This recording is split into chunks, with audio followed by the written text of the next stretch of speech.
চট্টগ্রাম বন্দর বর্তমানে বাংলাদেশের প্রধান সমুদ্র বন্দর এবং দেশের মোট আমদানি রপ্তানির প্রায় 90% এই বন্দরের মাধ্যমে হয়।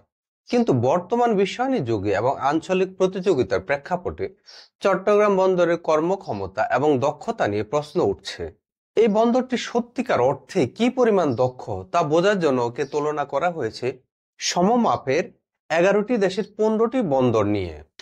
এই দেশগুলো নির্বাচন করা হয়েছে তাদের অর্থনীতির আকার এবং মাথাপিছু আয়ের ভিত্তিতে। অর্থনীতির আকার বিবেচনায় পাকিস্তান, ভিয়েতনাম, ফিলিপাইন, মিশর ও নাইজেরিয়া। মাথাপিছু আয়ের দিক থেকে ভারত, কেনিয়া ও ঘানা এবং মাঝামাঝি পর্যায়ে থাকা দেশগুলো হিসাবে মরক্কো, কম্বোডিয়া এবং শ্রীলঙ্কাকে বিবেচনা করা হয়েছে। তুলনার জন্য যে কয়েকটি মানদণ্ড নেওয়া হয়েছে তা হলো প্রতি বছর বন্দরে হ্যান্ডেল করা কন্টেইনারের সংখ্যা, জাহাজ বন্দরে আসার পর ঘাট বরাদ্দ পেতে সময়, ঘাটে নোঙ্গর করার পর মাল খালাস হতে সময়, শিপ ডিউয়েল টাইম, ক্রেনের উৎপাদন ক্ষমতা এবং একটি ঘাটে সব মিলিয়ে প্রতি ঘন্টায় কত কন্টেইনার হ্যান্ডেল হয়। চট্টগ্রাম বন্দরে প্রতি বছর প্রায় 3 মিলিয়ন টিইউ কন্টেইনার হ্যান্ডেল হয়, যা ভারতের শীর্ষ দুটি বন্দরের তুলনায় অর্ধেক, যেখানে প্রতিটি 6 থেকে 7 মিলিয়ন কন্টেইনার হ্যান্ডেল করে। শ্রীলঙ্কার কলম্বো বন্দরে হ্যান্ডেল হয় 7 মিলিয়নের মতো। তুলনায় পাকিস্তান, নাইজেরিয়া, ঘানা, কেনিয়া ও কম্বোডিয়া কিছু বন্দর চট্টগ্রামের চেয়ে কম কন্টেইনার হ্যান্ডেল হয়। কন্টেইনার সংখ্যা অবশ্য বন্দরের আকার নির্দেশ করে, কিন্তু দক্ষতা বোঝাতে পারে না। ভেসেল কুইং টাইম তথা একটি জাহাজ ঘাট পাওয়ার জন্য কতক্ষণ অপেক্ষা করতে হয় চট্টগ্রামে গড়ে 2.7 দিন লাগে। এটি তুলনামূলকভাবে অত্যন্ত দীর্ঘ। ফিলিপাইনের ম্যানিলা এবং নাইজেরিয়ার বাইরে এই সময়সীমা এত বেশি আর কোথাও দেখা যায় না। কলম্বোতে যদি জাহাজ অফ শিডিউল হয় তাহলে সর্বোচ্চ 3 দিন সময় লাগে। ভারতের গুজরাট বন্দরে এটি 1 দিনেরও কম। এই দীর্ঘতি জাহাজ মালিকদের জন্য যেমন ব্যয়বহুল, তেমনি আমদানি রপ্তানি প্রক্রিয়াকেও বাধাগ্রস্ত করে। টার্ন অ্যারাউন্ড টাইম অর্থাৎ জাহাজ ঘাটে নোঙ্গর করার পর মাল খালাস হওয়া এবং ঘাট ত্যাগ করা পর্যন্ত সময় চট্টগ্রামে গড়ে 2.23 দিন। এই সময়সীমা ঘানা ও নাইজেরিয়ার কিছু বন্দরের বাইরে অন্য কোথাও এত বেশি নয়। ভারতের গুজরাট, জেএনইউ এবং শ্রীলঙ্কার কলম্বো সহ অন্তত 9টি বন্দরে এই সময় 1.5 দিনের কম। ক্রেন প্রোডাক্টিভিটির দিকে তাকালে দেখা যায় চট্টগ্রামে একটি ক্রেন গড়ে প্রতি ঘন্টায় 15 থেকে 20টি কন্টেইনার হ্যান্ডেল করে, যা অত্যন্ত কম। শুধু কেনিয়ার একটি পোর্ট বাদে তালিকাভুক্ত সব বন্দরে এই সংখ্যা 25-এর উপরে। পুরো ঘাটের উৎপাদন ক্ষমতার দিক থেকে চট্টগ্রাম একটি ঘাট থেকে প্রতি ঘন্টায় মাত্র 35 কন্টেইনার হ্যান্ডেল হয়, যেখানে ভারতের গুজরাট ও মরক্কোতে এই সংখ্যা পৌঁছে যায় 200 থেকে 215-এ। কলম্বোতে এটি 80 থেকে 100 এর মতো। শিপ ডিউয়েল টাইম অর্থাৎ রপ্তানি পণ্য আসা, কাস্টম ক্লিয়ারেন্স এবং পুনরায় জাহাজ পণ্য উঠিয়ে বন্দর ত্যাগ করা, এই সময় চট্টগ্রামে গড়ে 11 দিনেরও বেশি সময় লাগে। ভারতের 2টি বন্দরে এটি 7 থেকে 10 দিন, কলম্বোতে 8 দিনের কম, ভিয়েতনামে 5 থেকে 7 দিন।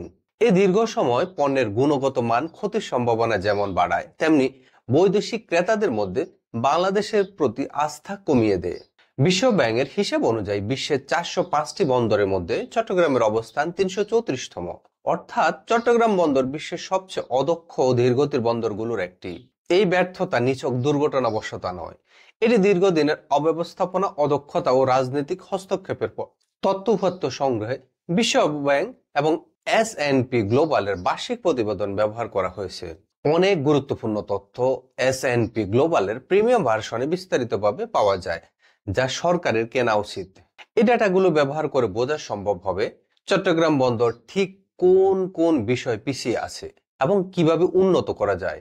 তুলনামূলক বিশ্লেষণ দেখা যায় 7টি পোর্ট ধারাবাহিকভাবে ভালো করেছে।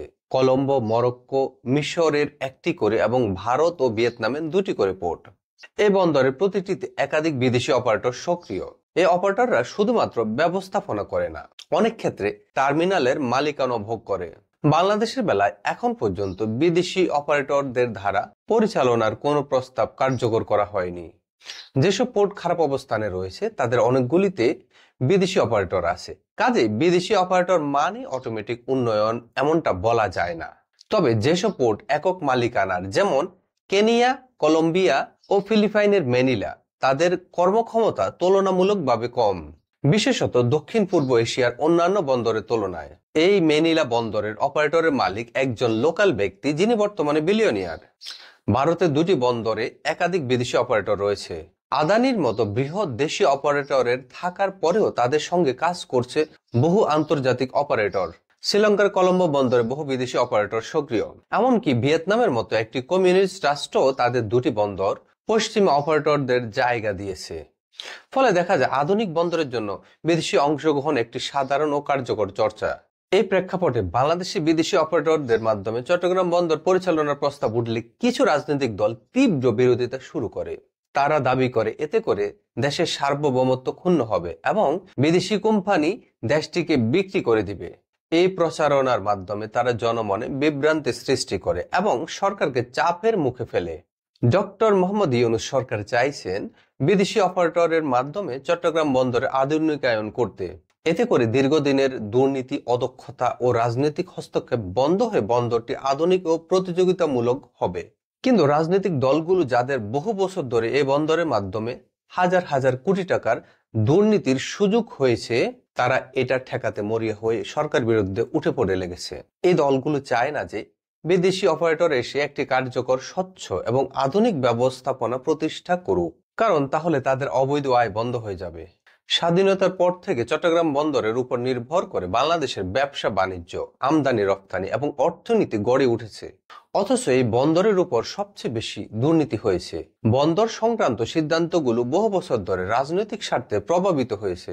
ঘুষ, কমিশন, টেন্ডার কারচুপি, নিয়োগে পক্ষপাতিত্ব এবং অদক্ষ পরিচালনা সব মিলিয়ে এই বন্দরের উৎপাদনশীলতা ক্রমাগত নিচে নেমেছে। এর ফলে ব্যবসায়ীরা ক্ষতিগ্রস্ত হয়েছে, সাধারণ মানুষ পণ্যের দামে এর প্রভাব পেয়েছে এবং আন্তর্জাতিক বাজারে বাংলাদেশের ভাবমূর্তি ক্ষুণ্ণ হয়েছে। সরকার যদি চট্টগ্রাম বন্দরের উন্নয়ন চায়, তাহলে তাদের উচিত আন্তর্জাতিক মানদণ্ডে উন্নত দেশগুলোর মতো চিন্তা করা। বিদেশি অপারেটরদের সুনির্দিষ্ট চুক্তির মাধ্যমে কাজ করার সুযোগ দিতে হবে। চুক্তিগুলোতে দেশের স্বার্থ রক্ষা নিশ্চিত করেই কাজ করানো সম্ভব, যেমনটা বহু দেশ করছে। এই অপারেটরদের মাধ্যমে প্রযুক্তি, দক্ষ জনবল এবং আধুনিক ব্যবস্থাপনা আসবে, যা দীর্ঘমেয়াদে দেশের উপকারে আসবে। যারা বলে এতে করে দেশ বিক্রি হয়ে যাবে, তারা হয় তথ্য জানেন না অথবা ইচ্ছাকৃতভাবে জনগণকে বিভ্রান্ত করছেন। বাস্তবে বিদেশি অপারেটর কোনো দেশের বন্দরে মালিকানা নিয়ে নিতে পারে না। তারা চুক্তি অনুযায়ী নির্ধারিত সময়ের জন্য নির্দিষ্ট দায়িত্ব পায় এবং সরকার চাইলে তা নবায়ন না করেও ছেড়ে দিতে পারে। এই চুক্তিতে দেশ বিক্রির কোনো প্রশ্নই আসে না, বরং এটি একটি আন্তর্জাতিক মানের অংশীদারিত্ব, যা বহু উন্নয়নশীল দেশ সফলভাবে করছে। তাদের এই বিরোধিতার পেছনে একটি বড় কারণ হলো তারা নিজেরা জানে একটি স্বচ্ছ ব্যবস্থাপনা এলে তাদের দুর্নীতির সুযোগ থাকবে না। হাজার হাজার কোটি টাকার এই অনৈতিক সুবিধা হারানোর ভয়ে তারা বিদেশি কোম্পানির অংশগ্রহণ ঠেকাতে উঠে পড়ে লেগেছে। অথচ যদি এই বন্দরকে সত্যিকার অর্থে আধুনিক, কার্যকর এবং লাভজনক বানাতে হয়, তাহলে আন্তর্জাতিক স্ট্যান্ডার্ড মেনে পরিকল্পনা ও কার্যক্রম গ্রহণ ছাড়া বিকল্প নেই।